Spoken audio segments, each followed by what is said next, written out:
My little sister died when she was only 12. Leukemia took her fast. We never got to see her grow up.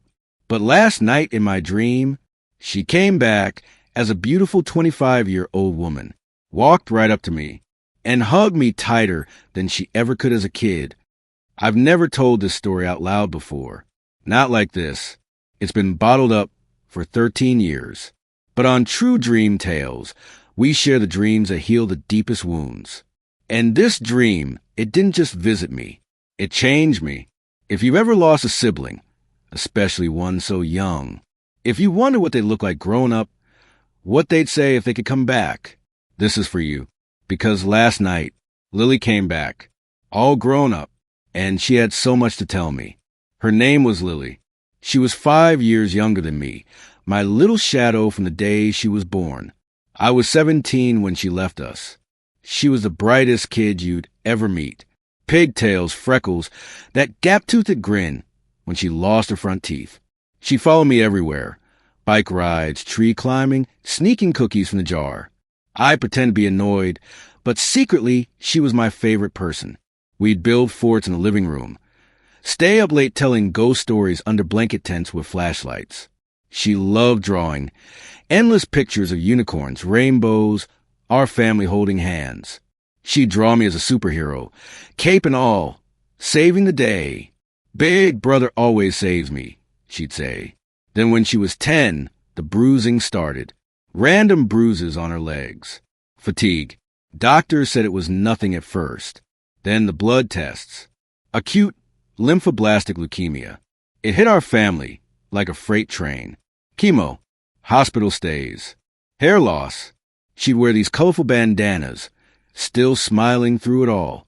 I'd sit by her bed for hours, reading her favorite books, playing card games, holding her hand when the pain meds wore off. She'd look up at me with those big eyes and say, "Don't worry, big bro, I'm tough like you." But she wasn't. Not tough enough for this. The treatment stopped working. Remission came and went. By 12, she was so small in that hospital bed. Skin and bones. But her spirit still shining. The last week, she could barely speak. I held her hand the whole time. Told her stories about all the things we'd do when she got better. Disney World. Learning to drive. Her wedding day.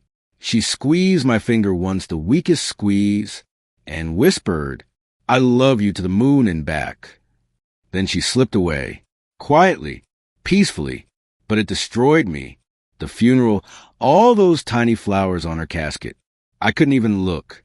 I kept thinking she was supposed to grow up, have boyfriends I'd scare away, graduate, call me for advice, be an aunt to my kids one day. Instead, we buried a 12-year-old, and part of me died with her. For 13 years, I've carried this ache. Guilt, why her and not me? What if I'd noticed the bruises sooner? Anniversaries, birthdays, I'd visit her grave alone, talk to the stone, wonder what her voice would sound like now, what she'd look like, if she'd still call me her superhero. Last night, I went to bed heavy. Her birthday was last week. She would have been 25. I cried myself to sleep again, and that's when the dream began. I found myself in our old backyard, the one from childhood. Summer evening, golden hour light. The swing set still there. Fireflies starting to glow. Smell of fresh-cut grass. I was sitting on the porch steps, feeling that familiar emptiness. Then I heard footsteps. Light, barefoot on grass. I looked up, and my breath caught. There she was, walking toward me, but not the little girl I remembered. A woman, 25 years old, long wavy hair, the same color as when she was healthy. Freckles still there.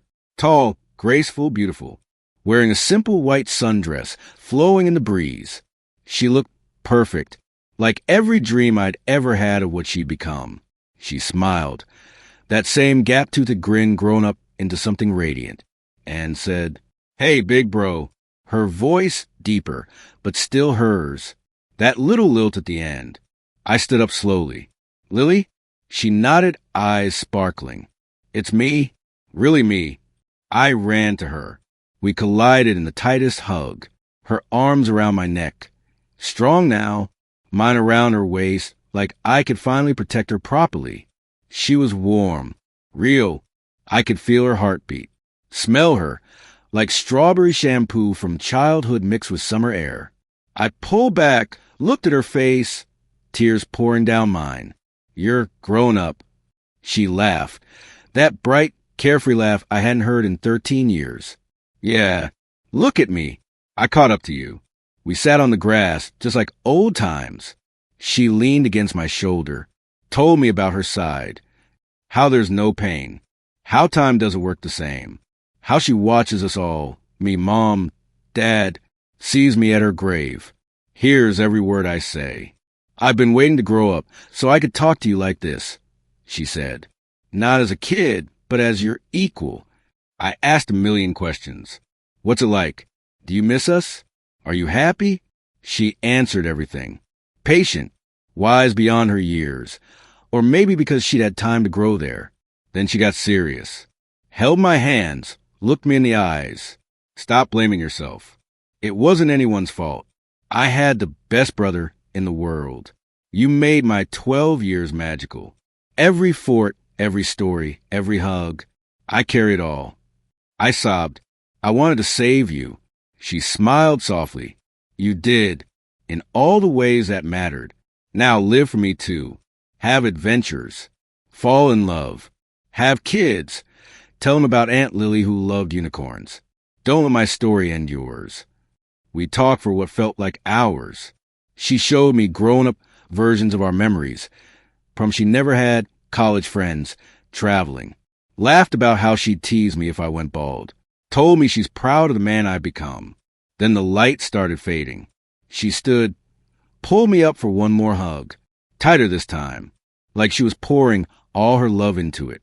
I have to go, but I'm always here. She touched my chest, over my heart. Feel that? That's me, every day. I beg her to stay. She kissed my cheek, just like when she was little. I love you to the moon and back, and further now. Then she walked backward, smiling, waving, until she became part of the golden light, and faded, 12:30 to 1300 hours. Pause. Only gentle piano plus faint children's laughter echo.